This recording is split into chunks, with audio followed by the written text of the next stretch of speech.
सोचिए, हर बार जब आप किसी फैसले पर पहुंचते हैं, कोई आपकी सोच को इस तरह मोड़ देता है कि आपको लगे ये आपकी ही सोच थी। लेकिन सच्चाई ये है कि कोई आपकी भावनाओं की डोर खींच रहा है, धीरे धीरे, बिना आवाज किए। ये है इमोशनल मैनिपुलेशन का खेल, एक ऐसा खेल जो रिश्तों के नाम पर खेला जाता है, कभी प्यार बनकर, कभी परवाह और कभी गिल्ट के नाम पर। लेकिन इसके पीछे छुपा होता है सिर्फ एक इरादा, कंट्रोल।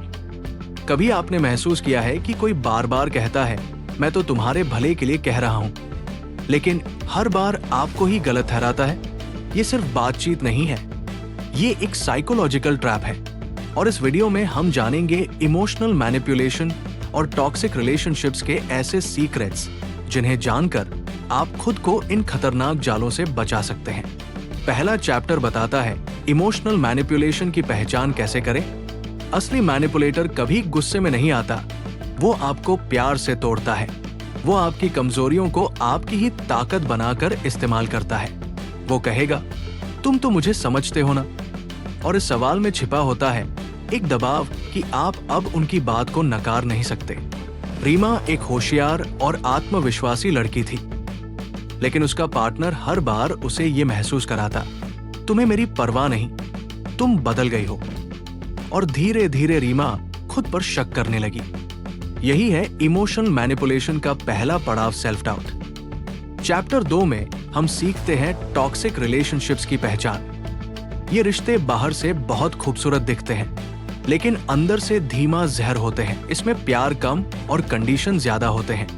अगर तुम मुझसे प्यार करते हो तो ऐसा मत करो, अगर मैं जरूरी हूं तो मुझे प्रूव करो। ये बातें सुनने में केयरिंग लगती हैं, लेकिन ये इमोशनल ब्लैकमेल होता है। हर टॉक्सिक रिश्ते में 5 पैटर्न होते हैं। गैसलाइटिंग, आपको खुद पर शक दिलाना। गिल्ट ट्रिपिंग, आपको दोषी महसूस कराना। साइलेंट ट्रीटमेंट, बिना कुछ कहे आपको सजा देना। कंट्रोल डिस्गाइज्ड एज केयर, मैं तो तुम्हारे लिए कर रहा हूं, बोलकर आपकी आजादी छीनना। आइसोलेशन, आपको बाकी सबसे काट देना। अगर कोई रिश्ता आपको अकेला, डरा हुआ और कमजोर बना रहा है, तो वो रिश्ता नहीं, एक जाल है। चैप्टर 3 में हम बात करते हैं इमोशनल फ्रीडम कैसे पाएं। पहली टेक्निक है इमोशनल अवेयरनेस।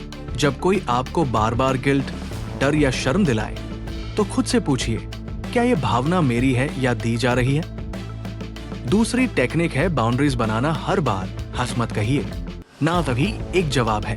तीसरी टेक्निक है ऑब्जर्व पैटर्न्स। लोग क्या कहते हैं, उससे ज्यादा बार बार क्या करते हैं, उस पर ध्यान दीजिए। और सबसे जरूरी, ओवर एक्सप्लेनिंग बंद कीजिए। मैनिपुलेटर को सफाई नहीं चाहिए, उन्हें आपकी कमजोरी चाहिए। और चौथी टेक्निक है सपोर्ट सिस्टम बनाएं। अकेले लड़ने की जरूरत नहीं, दोस्त, परिवार या प्रोफेशनल से बात कीजिए। कभी कभी बाहर से मिला नजरिया अंदर की सच्चाई साफ करता है।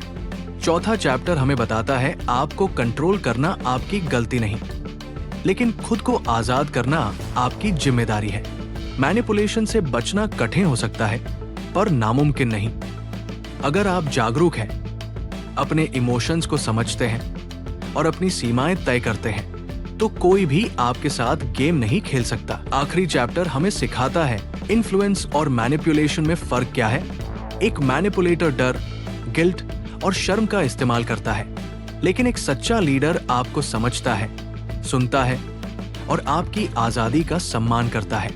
Genuine listening, transparency, respect for autonomy, ये है एथिकल इन्फ्लुएंस के स्तंभ। अगर आप दूसरों को सच में पॉजिटिव तरीके से प्रभावित करना चाहते हैं, तो पहले खुद भरोसेमंद बनिए। अब आप पहले जैसे नहीं रहे। अब आप पहचान सकते हैं कब कोई आपको इमोशनली हर्ट कर रहा है, कब कोई आपके दिमाग से खेल रहा है। अब आप जान चुके हैं कि प्यार में कंट्रोल की जगह नहीं। अब आप वो इंसान बन चुके हैं जो खुद को और दूसरों को सही तरीके से गाइड कर सकता है। तो अगली बार जब कोई आपकी सोच को मोड़ने की कोशिश करे, मुस्कुराइए, क्योंकि अब आप सिर्फ सोच नहीं रहे हैं, समझ भी रहे हैं। खुद को इमोशनली स्ट्रॉन्ग बनाने के लिए हमारे चेनेल चेंजर मोटिवेशन चैनल को सब्सक्राइब करें, ऐसे और वीडियो के लिए।